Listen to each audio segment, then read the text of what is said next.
nagmula talaga sa Panginoon. Di ba magsimula nga po sa paglikha, na ando na po yung source, bago pa tayo nilikha ng Diyos, ibinigay niya na sa tao ang lahat. Kaya hindi po tayo nakakapag-alala talaga sa buhay. Mag-aalala tayo, 2 days, pero yung sumunod po na mga, iba na po yun. Sabi nga, sa akin naman po, may purpose ang buhay dahil ikaw ay nakakilala sa Panginoon. May purpose ang buhay mo.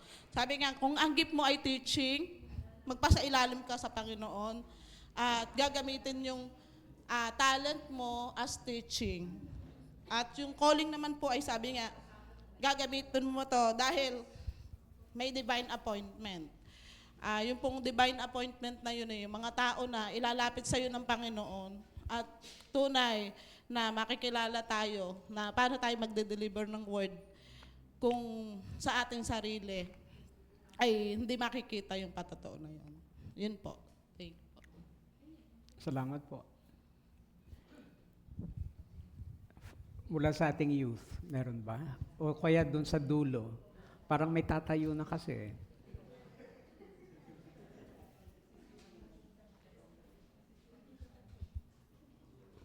Yung namin pong reflection ay naka-center po doon sa Great Commission, kung paano po maihayag ang kalwalhatian ng Panginoon through sharing the gospel sa yung binanggit ni Pastor kanina na divine appointment.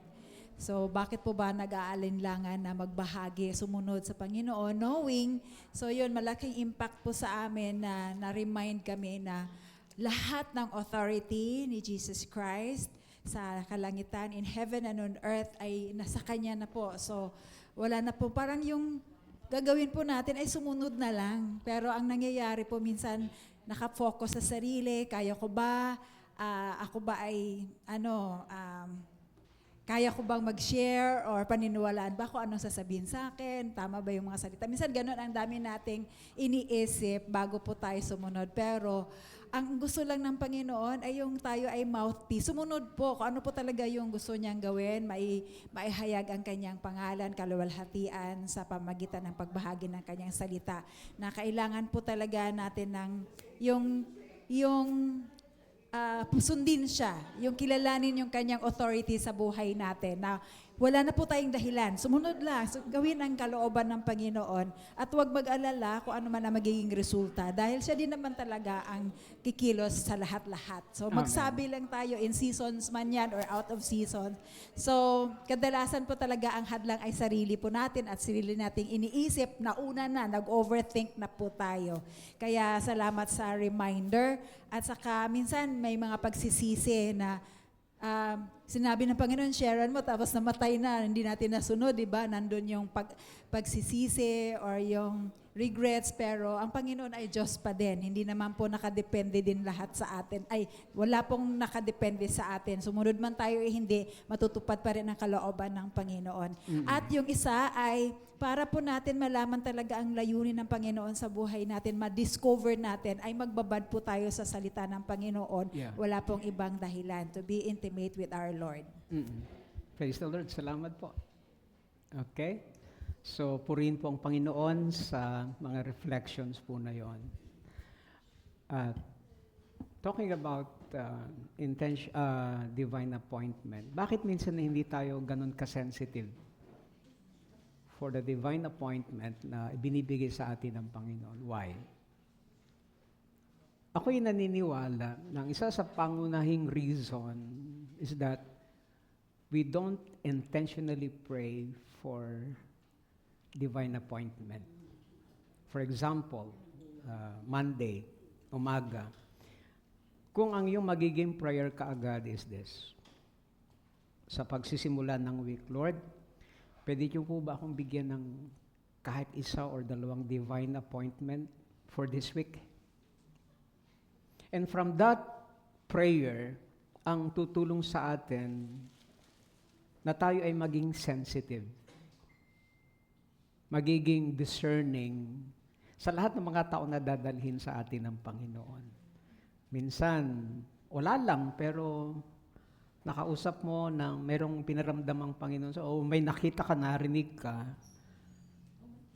kung ikaw ay nag-pray sa start ng week, ang iyong magiging response kaagad, Lord, ito po ba yung sagot mo sa aking prayer last Monday? Na ikaw ang magbigay sa akin ng divine appointment. Because if you're not going to pray intentionally for divine appointment, maraming mga missed opportunities, mga divine appointment na minsan nariyan na pala pero dahil masyado nga tayong focus sa ating mga ginagawa, it is also possible na pero kung merong dadali ng Panginoon, humihingi ng payo, Lord, ito yung divine appointment na aking ipinanalangin. Okay? So, nakaayon ba sa layunin ng Diyos ang direksyon ng iyong buhay? Nalululahati ba ang Diyos sa iyong mga decisions at mga ginagawa? Sino ang tinutulungan mo ngayon na makilala, sundin at maging katulad ni Kristo? Ito po yung mga personal reflections na pwede nyong maging pag-isipan sa inyong mga bahay.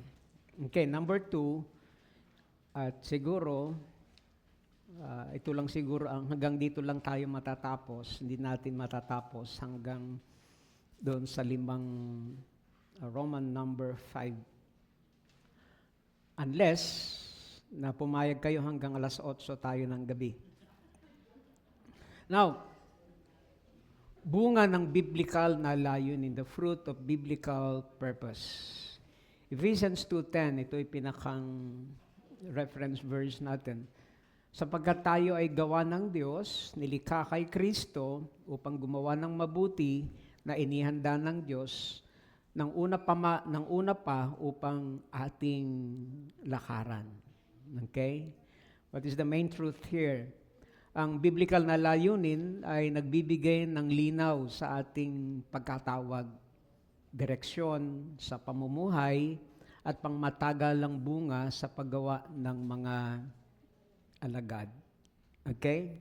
Ang Diyos, nais kong ulitin, ang nagbibigay ng malinaw na layunin sa buhay ng disciple because He is the source. Siya ang nag-guide sa atin kung paano natin lalakaran yung purpose na yon. At siya rin ang nagpuproduce ng fruit, ng bunga.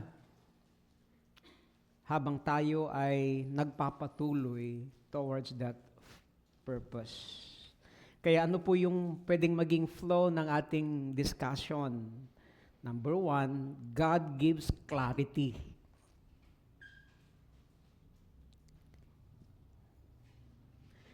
Siya ang nagbibigay sa atin ng clarity.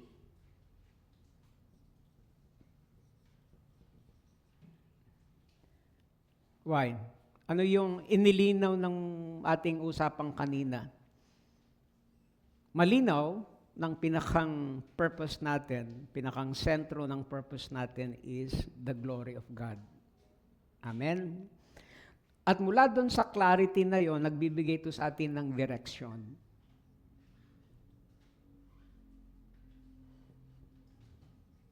Nagbibigay ito sa atin ng direction. Inaayos niya kung paano tayo mamumuhay in view of that purpose. And then, habang tayo ay lumalakad sa direction na ito, anong resulta? Fruit. Siya nagbibigay ng bunga. Okay? For example, maraming tao ang busy sa kanyang mga plano, sariling plano, balak, pangarap, responsibility, mga activities, mga commitments, very busy. Ngunit, pero hindi ibig sabihin busy ka, tama at malinaw ang direksyon ng buhay mo. Base nga dito sa Ephesians chapter 2 verse 10, ang Diyos ang gumawa sa atin, ang Diyos ang nagbigay sa atin ng bagong buhay kay Kristo. Ang Diyos din ang naghanda ng mga gawaing dapat nating talakaran. Siya ang nag-prepare. Siya ang naghanda.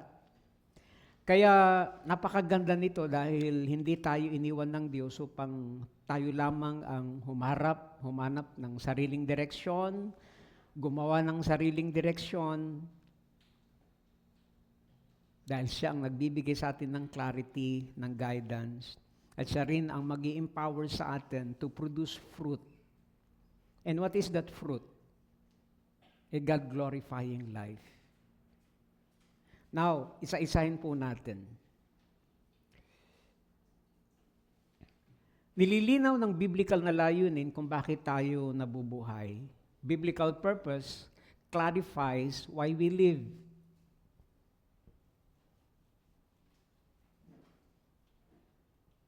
Biblical purpose clarifies why we live.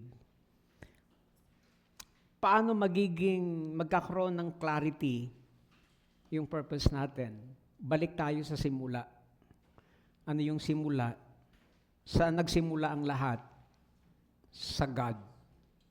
Sa Creator God. Kaya ang clarity nagsisimula sa Diyos talaga, sa ating relationship sa Panginoon. Siya ang sentro, siya ang tumatawag sa atin, siya rin ang nagtatakda ng pangunahing direksyon at layunin sa buhay ng disciple na dapat niyang lakaran. Hindi nangangahulugan na alam nating lahat ang detalye ng future.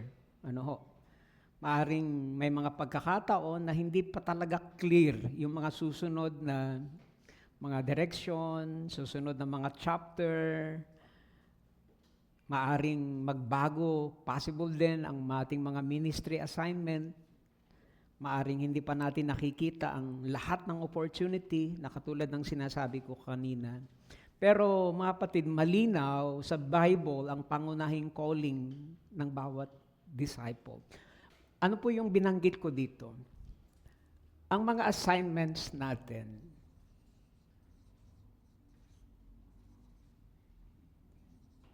Okay? Pwedeng magbago ito. Pwedeng magbago. At yun yung clear. Even yung lugar, kung saan ka naglilingkod. For example, akala ko nung almost nakaka 15 years na ako sa San Pedro. Ang encouragement sa amin nila, Pastor Bernas noon, kapag unabot na kayo ng 50 sa inyong pagpapastor sa isang church, stay there. Doon na kayo mag-stay. Yun ang sinasabi sa amin ng mga matatanda. Hindi. Ng mga, huwag niyo ako isumbong kay Pastor Bernas. Yung mga nasa matataas na nagme-mentor sa amin. Which is meron naman talagang advantage. Kasi pag inabot ka ng 50, magsisimula kung ano nang mararamdaman mo. And then, kapag medyo ka nagkakaedad, hindi katulad ng bata-bata ka pa na ang iyong direction, ang iyong passion is magsimula at mag-establish. Pero kapag tayo na medyo nagkakaedad na, sabi nga, the harvest is plenteous, but the workers are old. but the workers are old. Applicable ba yun dito sa LCBC? The harvest is plenteous, but the workers are... Oo nga, halos pipito lang yung mga bata dito eh. Pipito lang kami. Now, without me knowing na ang Lord pala ay will process me. Nagsimula yun nung namatay yung aking mother, 2021. Dinapuan ako ng COVID. And from 2021, ngayon ko lang napag-isip-isip na ipinrases ako ng Panginoon for almost 3 years papunta sa LCBC. Hindi siya ganun kaikli. And then narito ako ngayon. Okay? So, aking perspective, naglingkod ako sa Paite for 4 years. Ginamit yun ng Panginoon to prepare me for my ministry sa San Pedro. Nag-work ako sa TLRCC for 19 years. And I realized that God used that 19 years doon sa church na yon for me to be prepared for my ministry sa SCBC. Maybe, yung ministry ko dito sa SCBC is, again, still a preparation for a ministry na pwede niyang ipagkatiwala in the future. Kung kailan yon, nasa Panginoon yon. So lahat ay yun nga, nasa timing talaga ng ating Panginoon. Pero clear, nagbabagong assignments, nagbabago ang place of assignments, nagbabago din yung mga tao ng involved sa iyong assignments, but hindi nagbabago, at ito ang clear, hindi nagbabago ang calling natin. And that is that call to know Christ, to obey Christ, to be like Christ, to live for His glory, and to participate sa Kanyang mission, at tulungan din ng iba na maging katulad ni Kristo. That's our calling. Kaya mahalagang makita ang pagkakaiba ng calling at assignment. Sabi ko nga kanina, pero nananatili sa atin at yun ang dapat naging clear sa atin. Ano yon? Maging tapat sa iyong pagiging lingkod. Mamuhay ka na nakikita si Kristo. Mamuhay para sa kalwalhatian ng Panginoon. And very clear sa Philippians 1:21, for me to live is Christ, and to die is gain. Wag muna nating pag-usapan yung die is gain. Meron akong kakilala. Ang business ay kaibigan. Ang business niya is yung funeral. Sabi ko, Pastor, ipag-pray mo nga yung aking business na i-prosper ng Panginoon. Sabi ko, paano? Kung ipaprosper ng Panginoon ang ibig sabihin, dapat maraming mamatay. Di ba? Naalala ko lang naman yun. Pero, anyway, ang Diyos naman ay alam niya kung paano tayo i-bless. For me, to live is Christ. Yun ang focus. Nung sinabi ito ni Paul,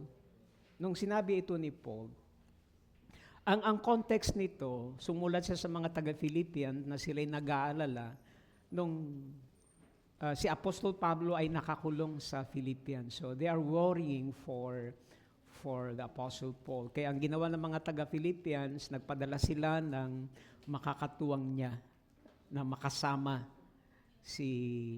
ni Paul.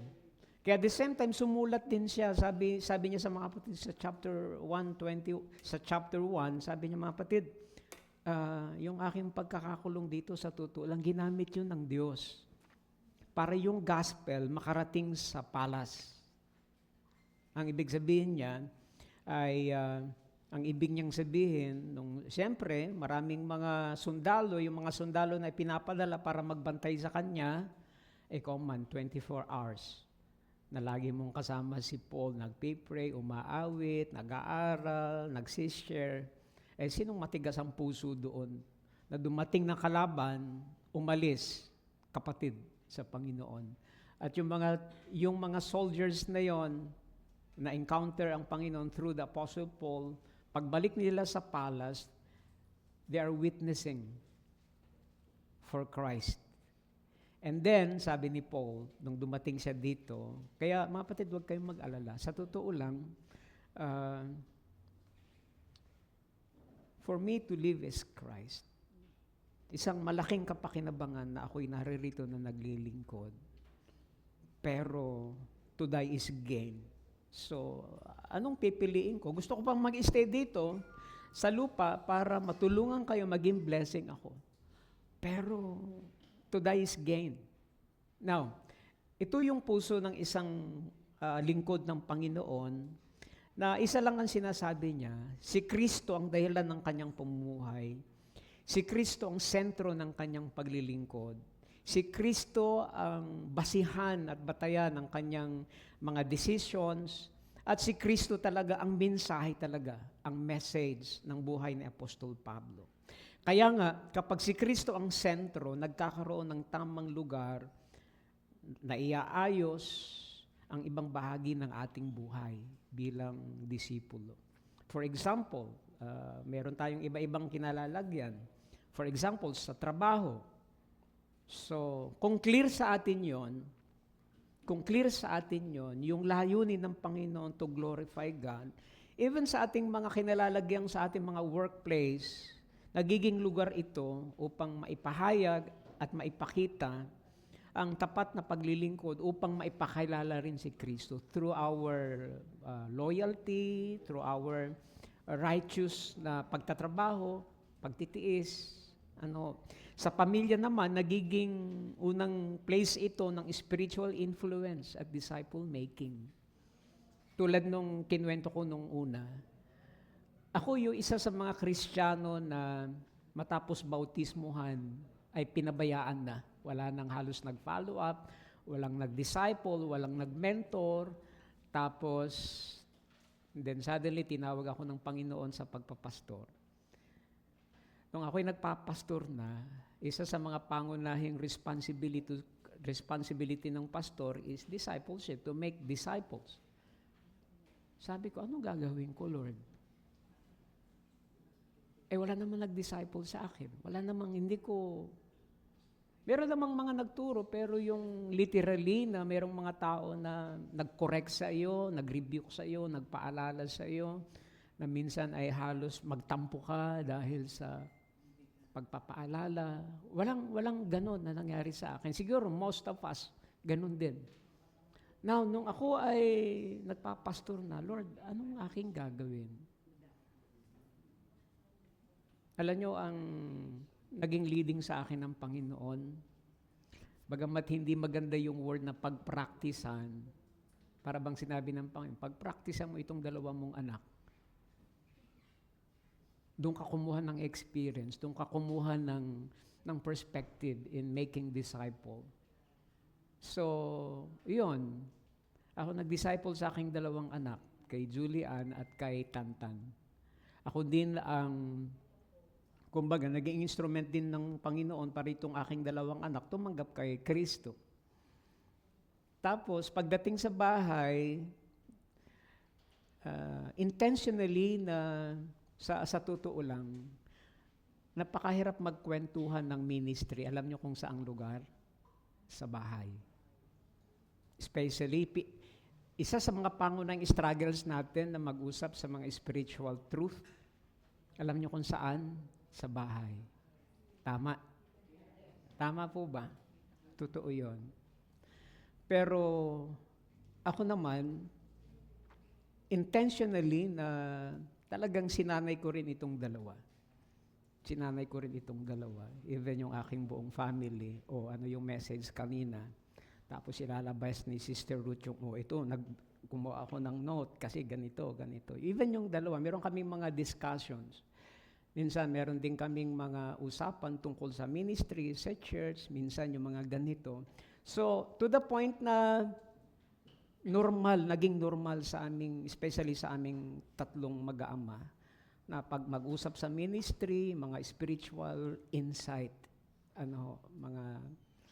kasi, yun nga, ang inilid sa akin ng Panginoon na maghanap ka ng i-disciple at mula doon, nakita ko ang pinakang sikreto talaga ng discipleship. Alam niyo po, yung pinakang natutunan ko doon, unang-una is to be a father. Itong dalawa kong anak, siyempre, may kanya-kanyang ugali din. Hindi mo pwedeng basta, kasi mahirap namang matisod yung tatay sa mga anak. Di po ba? Okay? So, yun, ginawa ko. And then, I discipled them Hindi naman yung katulad ng, umupo kayo dyan, pag-aralan natin, ilabas nyo yung notebook. Hindi po yun yung ganong, yung normal lang na mentoring, yung normal na pagtatanong, anong pananaw mo doon? Anong masasabi mo? Hanggang ngayon, merong mga time na merong mga kinakaharap na mga challenges sa ministry, si Tan, pag nag-uusap kami, nagkukwento siya. Tapos kami namang tatlo, Sister Ruth, Sister Julian, saka ako, minsan nagbibigay kami, nagbabat-in kami, baka naman ganito, baka naman. Now, kaya ako nasabi yon dahil nga doon sa challenge sa akin. Pagdating naman dito, especially sa ministry, sa mga kabataan, sa mga next generation of leaders, nakikita ko sila kung paano sila nag-step up, nagiging intentional. Nakakatuwa yung last Edify na celebration nila ng anniversary. And then i-compare ko kung paano yung mga new beginning, yung mga pagsisimula. Ang laki ng kwan nila eh. Na hindi man ganon pero yung lalim nakita ko. Nakita ko yung pagkilos ng Panginoon. At sabi ko nga noon, kung merong isang mga grupo ng mga tao na halos ayaw kong humarap, kinaayawan ko is youth noon. Ang hirap ibaba yung lengguwahe nila, kung paanong pupuntahan. Pero ang isa sa mga encounter ko sa Panginoon na yung one time na, Lord, kung dito mo ako dinadala sa ministry na ito sa youth, tulungan niyo po ako, Panginoon, to connect with them. Hirap kasi akong kumonek sa mga kabataan noon. Hanggang isang araw, the Lord spoke to me, be a father to them. Magmula noon, doon nagkaroon ng transformation, ng direksyon yung aking ministry. Kaya nga nagpasimula yung aking pag-speak sa mga youth camp, pagdating sa bundok, mga kabataan pa rin, pagdating sa Bicol, mga kabataan pa rin, yung dinadala sa akin ng Panginoon. Kaya ako personally, bagamat ang ministry ko, pastor ako, but I've learned na magkaroon ng advocacy sa ministry. And one of my advocacies is youth ministry and tribal ministry. Alam niyo po ang natutunan ko doon? Your advocacy now will be your legacy pag wala ka na. Okay? Halimbawa, umuwi na sa Panginoon si Pastor Billy, wag naman muna sana. Hindi ko pa nakikita yung aking apo. Pag nawala at narinig nila yung pangalan ni Pastor Billy, ano agad napapasok sa kanila? Si Pastor Tribu yun. Mga speaker namin yun yun ang legacy. Kaya nga sa atin na medyo advanced na sa age, palagay nyo, pag wala na tayo dito, at narinig nila ang iyong pangalan, what is your legacy? What is your legacy? Okay? Your legacy in the future ay nakabase sa iyong advocacy, sa iyong paglilingkod ngayon. Okay? Kaya, balik tayo. Kapag si Kristo ang sentro, nagkakaroon ng tamang lugar o naiaayos yung mga aspeto sa ating buhay, sa trabaho, sa pamilya, sa ministry, nagiging pagkakataon upang ipakilala si Kristo. Now, bakit ito mahalaga sa IDMC, sa Intentional Disciple-Making Culture? Sa IDMC, hindi lamang natin tinutulungan ang mga believer, ang ating mga dinadisciple, na maranasan nila yung pag-aalaga natin, yung spiritual care, kundi tinutulungan natin din nilang maunawaan ang kanilang calling bilang disciple. Okay? If somebody ay dadalin sa akin ng Panginoon, sisiran ng gospel, mapapatanggap, o dadalin ng Panginoon itong mga kabataan na maging bahagi sa aking DG, ano yung unang-una kong dapat impart sa kanila? Maybe before natin dalhin sila sa kanilang mga assignments, magkaroon sila ng mga participation, involvement. I believe sa atin, sa mga kabataan, maging clear yung calling nila. Ano yung calling?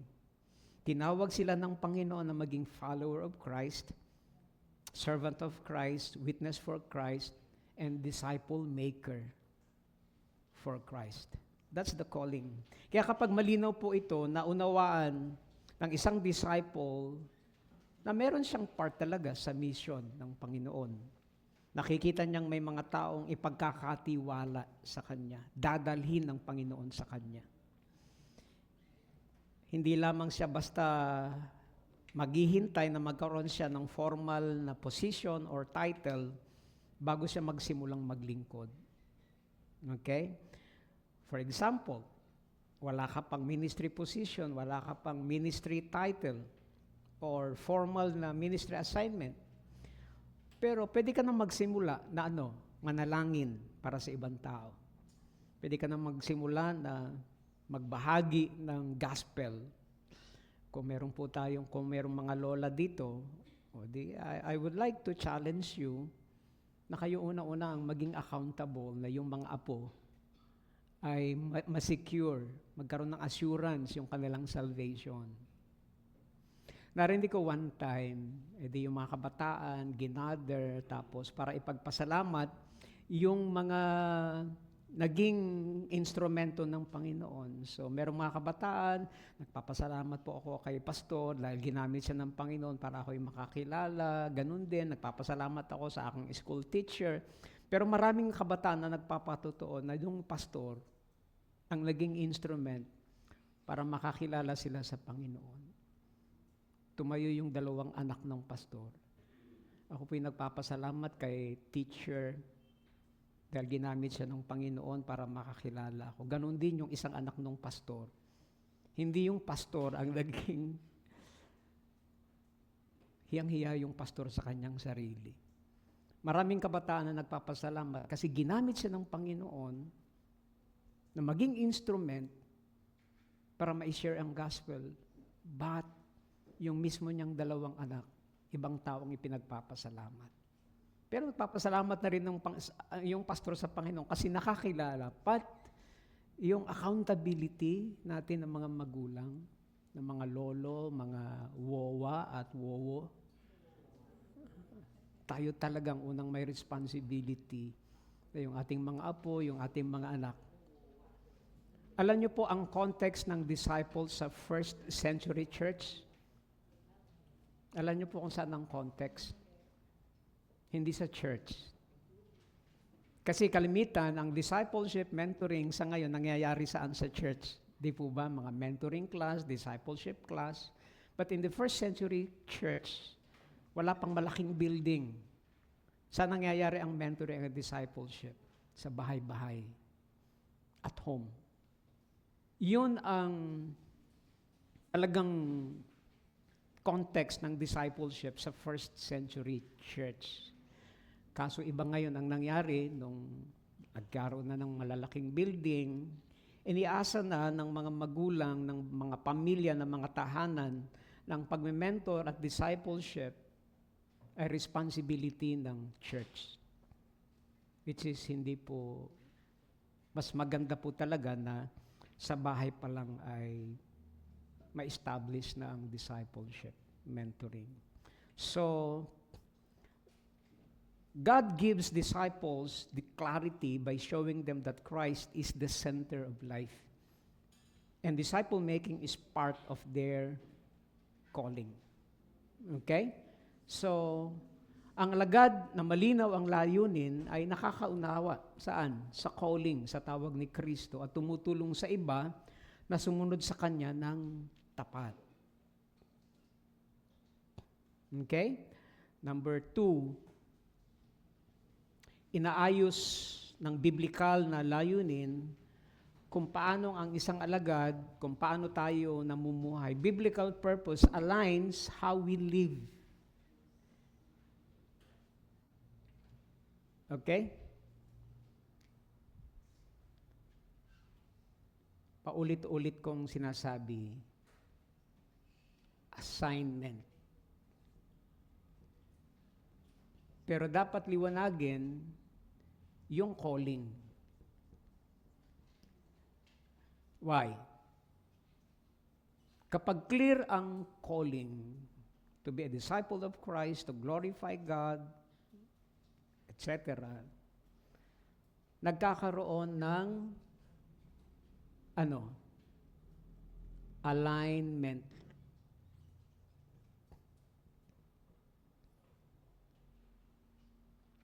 Isa sa nakakalungkot na pwede mangyari sa context ng church o sa isang mananampalataya, yung po bang clear ang assignment, busy sa assignment, pero walang alignment. Walang pag-aayos, walang pag-aayon. Meron lang assignment, busy sa ginagawa, but yung puso, yung kalooban, yung buhay, hindi naka-align. Na para bang binibigyang diin dito, na bago ang assignment, naroon muna yung alignment. Ang direksyon ng pag-align, ang direksyon ay pag-align ng practical ng ating time, decisions, relationship, resources, commitments, and priorities. Okay? Yung paggamit natin ng oras, naka-align ba yon sa calling? Yung mga decisions ba natin na ginagawa, naka-align ba yon doon sa calling natin? Even yung paggamit natin ng mga resources. Kaya hindi sapat na sabihin, nabubuhay ako para kay Kristo. Napaka-general. Kundi dapat makita ito sa paraan kung paano tayo namumuhay. Kung merong isang tao na dapat maharinggan na si Kuya Billy ay namumuhay para kay Kristo ay hindi ako. Yung ibang mga taong nakatingin sa akin. Ang silang merong mas nasa posisyon na, si Pastor Billy, namumuhay yan para kay Kristo. If we are going to ask others, kung i-assess mo yung buhay ko bilang Kristiyano, palagay mo, anong tingin mo sa akin? Naka-align kaya ako sa glory ng Panginoon? Naka-align na kaya ako sa purpose ng Panginoon? Minsan kaya maganda na meron tayong mga accountability person or accountability people. Na sila yung pwedeng mag-remind sa'yo, parang hindi yata maganda yung reaction mo dun parang hindi yun naka-align. Hindi man ganun ka formal, but meron mga tao talaga na kahit paano tumatapik sa iyo. Okay? Kasi hindi lahat ng mabubuti o magkano opportunity kunin ka agad. Kasi minsan ang tingin natin mabuti pero hindi naka-align. Kaya ginagamit ng Diyos ang biblical purpose bilang filter. Okay? Ang purpose ay nagiging filter siya.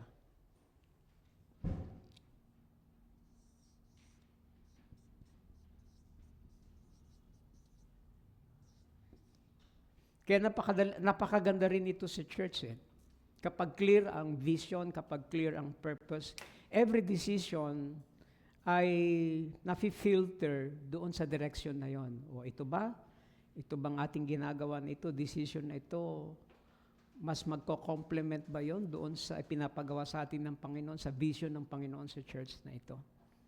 Lahat yon nafi-filter. Hindi, kumbaga, kapag ginagamit ng Diyos ang ating biblical purpose bilang spiritual filter, maaari nating itanong, makakatulong ba ito upang mas maging tapat ako sa aking pagsunod sa Panginoon? Mas nakaayon ba ito sa kanyang word at sa kalooban ng Diyos? Makakatulong ba ito sa mga taong ipinagkatiwala niya sa akin? Kaya nga, malimit kong ichina-challenge, kung gusto mong maingatan talaga ang buhay mo bilang Kristiyano, maghanap ka talaga ng aalagaan. Maghanap ka ng imi-mentor. Okay? Bakit? Kasi kapag meron ka ng inaalagaan, yun yung magmamotivate sa iyo na hindi ka basta padalos-dalos sa mga decision mo, hindi ka basta padalos-dalos sa mga ginagawa mo. Kasi meron nang nakatingin sa iyo eh. Meron kang pinagpapayuhan, meron kang ikinokorek, meron kang, ang hirap naman na yung mismong dinidisciple sa iyo, ang lalapit sa iyo, Kuya, di ba ito yung sinasabi nyo sa amin, pero bakit iba yung ginagawa mo? Di po ba? Kasi kung meron tayong mini-mentor, inaalagaan, dito lang talaga, ang laki talaga ng, kaya kailangan talaga na, kumbaga, ipag-pray nyo rin po ako lagi, na ang Lord ang mag-sustain. Alam nyo kung bakit? Tingnan nyo ha. Naroon ako sa Metro Central. Merong isang matandang babae, tinawag niya yung apo niya, "Hoy, halika, narito si Pastor Billy." Eh di nagmano yung bata. Sabi ko, nako, mag-ingat, talagang dapat akong mag-ingat sa kung paano ako. Tapos yung kasal ni Pastor Neil doon sa Mega Rich ba yun? Yung place? Magna Rich. Okay? Hindi, nagkape ako. Nag-order ako ng parang brood. Tapos lumabas muna ako doon tapos doon ako umupo. Doon ako nagkakape-kape. Tapos katabi ko merong mag-iina, 3 mag-iina. Tapos meron silang inaasikaso. Lumingon sa akin yung pala yung may-ari. "Oy, halika. Mag-bless ka kay si Pastor Billy." Sabi ko.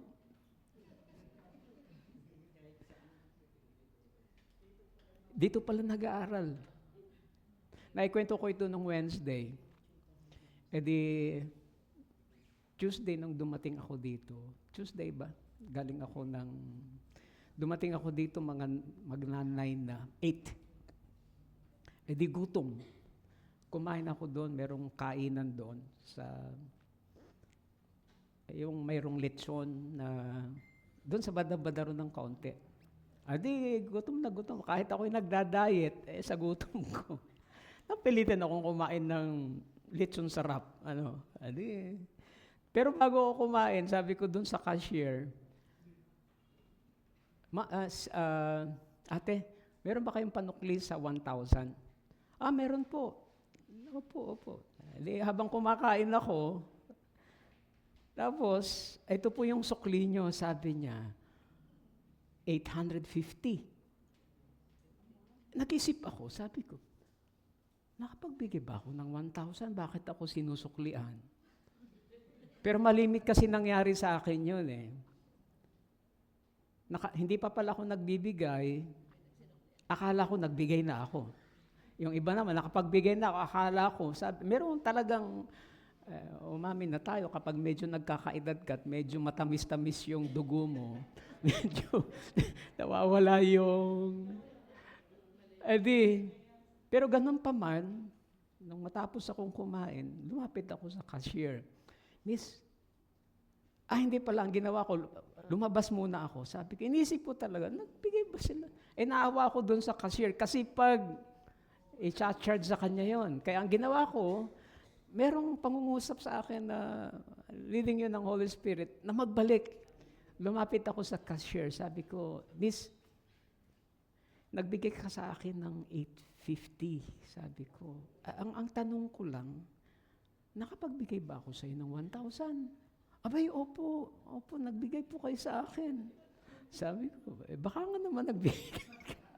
Ganun pa man, pero malaki talaga yung, ayaw niyang tanggapin binibigay ko, ayaw niyang tanggapin, sige. Nung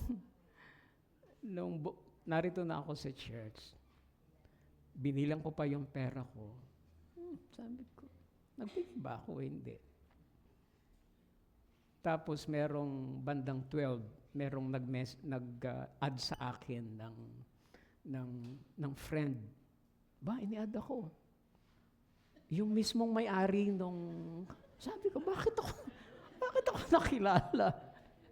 Paano ako na-search na ito yung kumain na, tapos doon sa message niya, kinaumagahan, nag-message sa akin, nagbabaka sakali lang po, kasi binibilang po namin yung kulang po kami ng 1,000. Nagbabaka sakali lang po, baka, alam ko na ibig niyan. Sige, kasi sa totoo lang, sabi ko, bumalik nga talaga ako doon sa cashier at tinatanong ko talaga. So, sige, punta ako doon mamaya. I've decided talaga na ibigay talaga yung, di sabi ko, pagpasok ko doon sa tindahan, kayo po si pastor.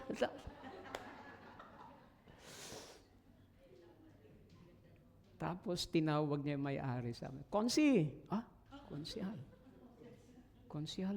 Parang konsihal. Kung saan, di ko alam. Baka dito. Kasi ganik-ganik ito. Ganyan. Kinausap ako, pasensya na po. Oo nga, kaya ako binabalik yung 1,000. Kasi talagang nag-iisip talaga ako kung naawa naman ako sa cashier kung siyang sasagot. Now, bakit ko na-share? Salamat na rin yung leading ng Holy Spirit na bumalik. Kung hindi, yung pastor ng Santa Cruz Baptist Church nag-interest. Kaya mamaya siguro babalik ako doon para doon ako mananghalian. Anong matututunan natin doon sa karanasan ko? Minsan merong mga bahagi sa ating buhay na kailangan, kumbaga, ingatan, pero ang Holy Spirit din talaga ang naglilid sa atin. Kapos talaga tayo. Minsan limitado kasi tayo sa ating pananaw, hindi natin nakikita yung buong sitwasyon, even yung future. At maaari tayong ma-impluensya ng pressure, comparison, ng ambition. Pero salamat sa Diyos. He's the one who is sustaining us. Okay? Yung pastor ng Santa Cruz Baptist Church, mangungupit ng, sabi ko, Panginoon, salamat. You spared me. Iningatan mo po ako. Kaya, bakit po mahalaga ito sa IDMC? Hindi nangyayari ng aksidente ang disciple making. Hindi siya nangyayari. Kailangan ito ng panalangin, intentional na paglalaan ng oras, intentional na pag-i-invest sa relationship, intentional na pagtuturo, pagkukorek, intentional na pagiging consistent example bilang mga disciple maker. Kasi nga, pwedeng gusto natin mag-disciple ng isang tao, ngunit kung walang adjustment mismo sa ating priorities, minsan tinanong ko nga kayo, kung ikaw ay magdi-disciple, anong gusto mong makita sa kanya para matawag mong tunay na disciple? Yung commitment sa word, commitment sa prayer, commitment sa pagsunod. Tapos ang tinanong ko dun sa youth na yon, kung yun yung gusto mong makita sa iyong dinidisciple, my question is this, meron ka ba nun? Gusto mo ng commitment sa word, ikaw ba committed sa word? Gusto mo makita na committed siya sa pagsunod, ikaw ba masunurin? Kasi discipleship is more than just teaching and imparting information. It is influencing transformation sa buhay ng mga taong tinuturuan natin. Kasi nga, kung tayo mismo walang adjustment sa ating priority, intention lang yon. Kaya, kapag mahalaga sa atin ang misyon ng Diyos, ng Panginoon, meron tayong ipinagpipray.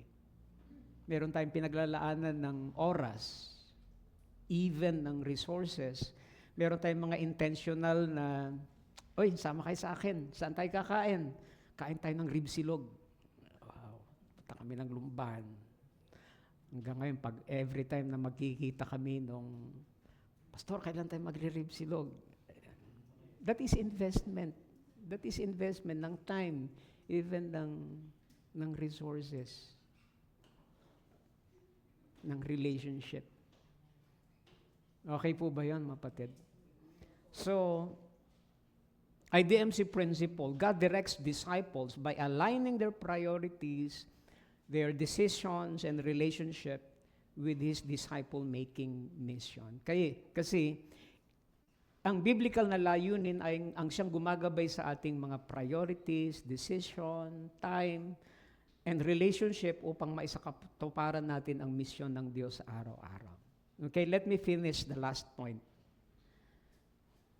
Let me finish the last point. At tayo ay manananghalian na. Dito ba tayo magla-lunch? O uwian na? Meron. Tapusin na, mag-lunch na kaya tayo, wag na nating, meron pa akong yayayain kasi sa Ribsilugan eh.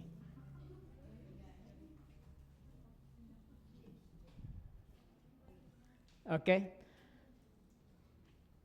Nagbubunga ang biblical na layunin ng pangwalang hanggang epekto. Ang hirap talaga magtagalog. Parang ang hirap intindihin. Salamat na lang merong English.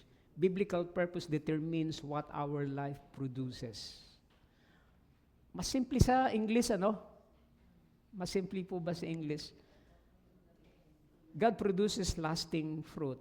Ang ikatlong bunga ng biblical purpose, lasting fruit. Napakaliwanag kasi, mamunga kayo at manatili ang inyong bunga. Hindi ito, ang ikatlong bunga ng biblical purpose, lasting fruit. Tungkol ito sa bungang ginagawa ng Diyos, na ginagawa niya sa mga taong tinuturuan natin, sa mga taong dinidisciple natin. I chose you and appointed you that you should go and bear fruit and that your fruit should abide. Pansinin po natin itong verse 16. Si Kristo ang pumili, check. Si Kristo ang nagtalaga, check. Si Kristo ang nagbibigay ng kakayahang mamunga, check. At si Kristo rin, sa kapangyarihan ng Banal na Espiritu, ang nagpapanatili ng bunga. Check. Dapat clear yun sa atin. Kabilang sa bungang nais niyang gawin sa atin is what? Christ-like character. Faithful obedience. Gospel witness. Changed lives. Disciples who become disciple makers. Yun po yung mga nananatiling bunga. Ang ibig sabihin, hindi palaging malaki o malaki agad o kita ka agad. Minsan nagpapasimula yon sa mga maliliit at simpleng usapang espiritual. Usapan kay Kristo. Minsan mga magulang na faithful sa pagtuturo, intentional na pagtuturo sa mga mentoring relationship, tahimik but consistent na halimbawa ng buhay. Okay? Kaya ang tunay na impact ay hindi lamang sinusukat sa dami. Katulad nga nung sinabi ko, yung kinuwento ko kanina, Pastor, parang wala silang natututunan yung mga tinuturuan ko. Kasi nung dumating ako doon, iba yung nakita ko. Di ba, Sister Lloyda? Parang walang bunga. Well, bigo ba si Sister Lloyda? No. Failure ba siya sa kanyang pagtuturo? No. Victorious. Why? Kasi yung tagumpay ng ating gawain, even ng paghayo, ay hindi nakadepende sa bilang ng dinatnan mo, sa bilang ng mga binabago, kundi nakadepende ang tagumpay ng iyong paghayo, paglilingkod, doon sa unang hakbang na ginawa mo, papunta doon sa lugar na yon. Hindi mo alam kung ano yung daratnan mo doon, hindi mo alam kung gaano karami yung daratnan mo doon. And yet, you made yourself available, tagumpay ka doon.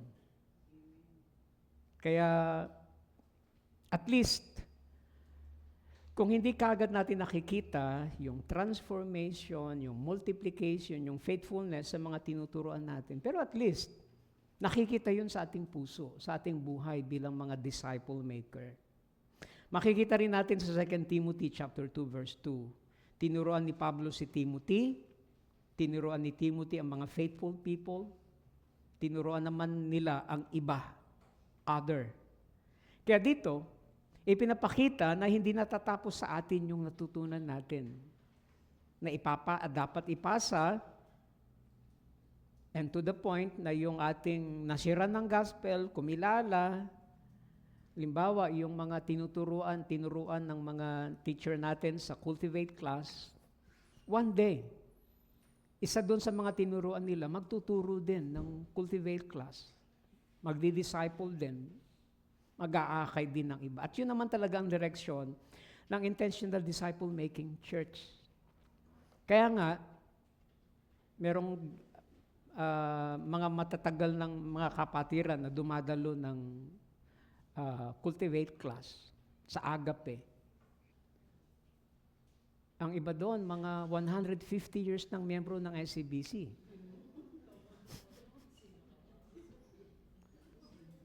Years na miyembro na ng SCBC, tapos, di ba parang nakakaya, Pastor, na ngayon lang ako mag-aaral ng membership class and tagal ko ng ilang dekada na akong miyembro ng... Hindi yun eh. Kaya tayo nag-aaral ng membership class. Hindi ibig sabihin, especially sa mga matatagal ng mga membro, hindi ibig sabihin, bago mo pa lang ngayon pag-aaralan yung pagiging membro. No. Ano man yung matututunan mo doon, there will be time, pag nagkaroon ng opportunity, tayo ang magtuturo sa ibang mga kapatid natin. Amen po ba? Amen po ba? Tapos, magle-level up sila, anong tawag doon? Moving up. Papunta na sila ngayon sa maturity class. Ang ini-encourage ko, yung mga nagturo ng Cultivate class, samahan nyo sila. Kasi captive audience nyo na sila for mentoring, discipleship. Tapos, ngayon ay meron akong pinapasimula na baptismal class. Mga 13 sila, and then, ang alam ko, madadagdagan pa yon every Sunday. Now, Pastor, bakit ikaw ang nagtuturo ng baptismal class? Because it is my, kumbaga, accountability and burden din. Na doon pa lang sa baptismal class ay ma-impart na sa kanila yung intentionality na magpatuloy sila. Then, makita ko rin talaga, may assure ko rin talaga, yung marami kasi na tinuturuan sa baptismal class, 0 pagdating sa gospel. Kaya minsan napapatagal, kasi doon pa lang ako nagsisimula in sharing the gospel, at tingnan yung kanilang, kumbaga tiyakin ang kanilang assurance sa salvation. Parang redundant, tiyakin ang assurance. O magkaroon sila ng assurance ng salvation. And then at the same time, doon sa kanilang pag-aaral sa baptismal class, I'm trying to impart to them, hindi lamang yung lesson, kundi kumbaga, yung maramdaman nila na itong ginagawa nila ay napakahalagang bagay. And then, paunti-unti, ini-impart ko sa kanila yung intentionality na magpatuloy. Sabi ko sa kanila, kung hindi kayo handang magpatuloy sa pag-aaral, kasi after ng baptismal class, after ng baptism, pupunta kayo ng Cultivate class o membership class. Tapos kung hindi ka handa na magpatuloy, dalawang option mo. Huwag ka nang magpabaptize. Pangalawa, kung ibabautismo kita, at least 30 minutes kitang ilulubog. Paglutang mo, langit ka na. Di ba? Anong pipiliin nyo? 30 minutes? O magpatuloy? Pastor, magpapatuloy. And then, salamat sa Hindi mo naman talaga ma-prepare. Merong mga hindi talaga nagpatuloy, pero majority nagpapatuloy. Kaya Sunday bukas, we are going to present Cultivate class or membership class certificate ina-acknowledge natin sila as a church doon sa kanilang... Ang hirap kasi ng pag-aaral sa church. Yung bang naranasan nyo aral ng aral. Naranasan ko yun eh. Sabi nung isang Pastor, 3 taon na tayo nag-aaral lang. Kailan ba tayo gagraduate? Oo nga naman ano. Pero at least kung merong mga level na, meron palang kasunod. Doon nila marirealize din, nag-grow sila. Meron silang na-accomplish. Tama po ba? Meron silang na-accomplish. Kaya mamaya, the church, as a church, we are going to treat them, to appreciate them. Dadalhin natin sila sa isang dinner fellowship and para patuloy silang i-encourage na magpapatuloy ba kayo sa maturity class? Kasi kung hindi kayo, ang magiging challenge ko doon mamaya, sa atin lang. Yung hindi handang tumuloy sa maturity class, silang magbabayad ng kanilang kakainin. Di ba? Mahirap mo namang paalisin. Now, pan lang po yun. What I want to say is this. And as a church, pursuing intentional disciple-making church, ang pinakamahalagang investment na pwede nating gawin sa church is what? Sa tao. People. To invest sa mga kapatiran, sa mga bago, sa mga matatagal na mag-invest tayo ng pag-aalaga, mag-invest ng mentoring. Itong ginagawa natin, pag-invest, ito ay, kumbaga, sa tulong at biyaya ng Panginoon, ang church is trying to invest in us. Okay? Amen po ba? Amen. Para at least maunawaan natin. Kaya pinapakita nito na hindi natatapos sa atin yung natutunan natin. Dapat itong ipasa. Ang disciple, nagiging disciple maker. Alam nyo, kapag tayo ay aral ng aral, tapos walang application, walang pagsishare, kwan lang yun eh. Dito lang nang pumapasok. Ano nga ang tawag doon sa yung... yan. Nakakalungkot. Sa mga raming church na napuntahan ko, ang daming hydrocephalus Christians. Ang dami dito. Ang gagaling magturo, ang gagaling magdebate, ang galing pero wala sa puso. At ayaw nating mangyari yon sa SCBC. Ang gusto nating mangyari, sa gabay at tulong ng Panginoon, ay maging Christ-like disciple of Christ. Amen?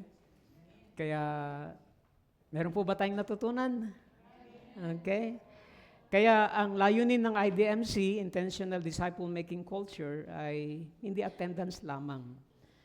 Ang nais nating makita, kaya tayo nag-i-invest sa mga kapatiran, especially sa mga new believers.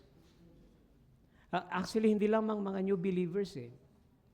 Sa pasisimulan nating maturity class, we are trying to invite ang mga kapatiran kahit matatagal na umattend dito kasi napakaganda yung mga discussions tungkol sa spiritual maturity. Kung kayo ay medyo nag-aalangan na umattend sa membership class, pwede naman kayong hindi umattend sa membership class. Pero kung gusto nyo magturo, in the future, sa membership class, I would suggest, merong isang kapatiran, matagal ng Kristiyano, sabi niya, Pastor, pwede po ba akong umattend ng baptismal class? Sabi ko, bakit ho kayo attend? Magpapabaptize ba ho kayo uli? Hindi po. Gusto ko lang kasing matutunan yung mga principle ng baptism. Pero if ever na meron akong tuturuan, clear yun sa kanila kung paano ko sila dadalhin sa pagsunod sa baptism. Nagpapasimula po ang baptismal class, especially kung gusto nyo po na maiposisyon yung mga tinuturuan natin sa baptism, pwede kayong umattend.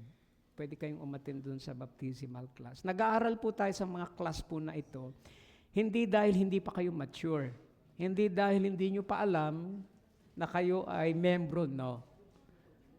Given the opportunity, yung mga matututunan nyo doon, magagamit nyo doon sa iba. In pursuing intentional disciple-making church. Kaya ang ating part, pakisabi nga sa iyong katabi, maging available. Dito sa biblical purpose, anong kailangan natin? Pakisabi nga sa iyong katabi, maging teachable. Pakisabi rin, pakidagdag, maging obedient, maging faithful.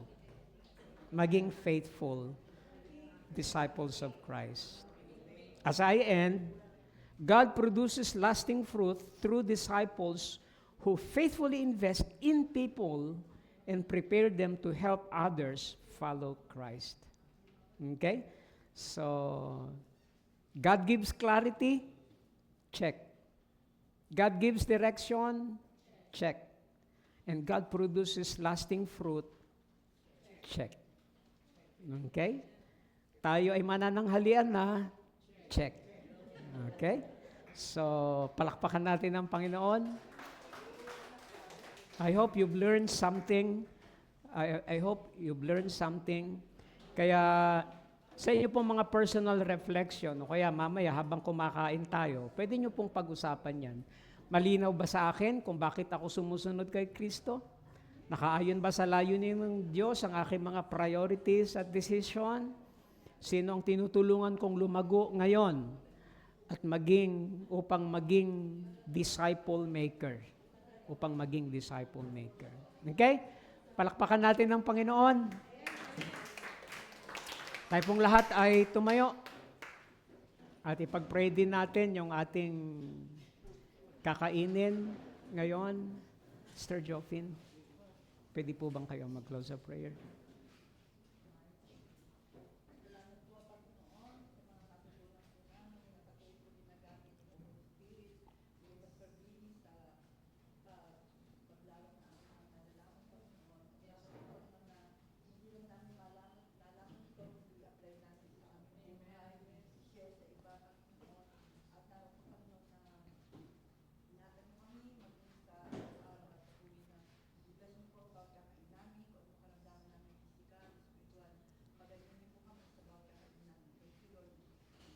Amen.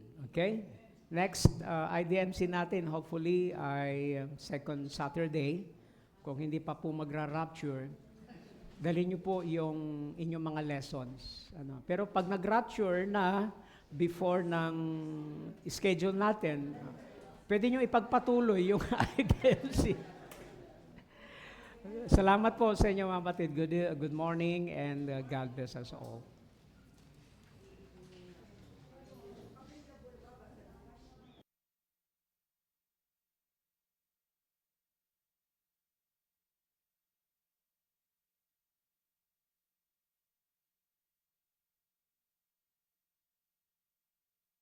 Natin next meeting.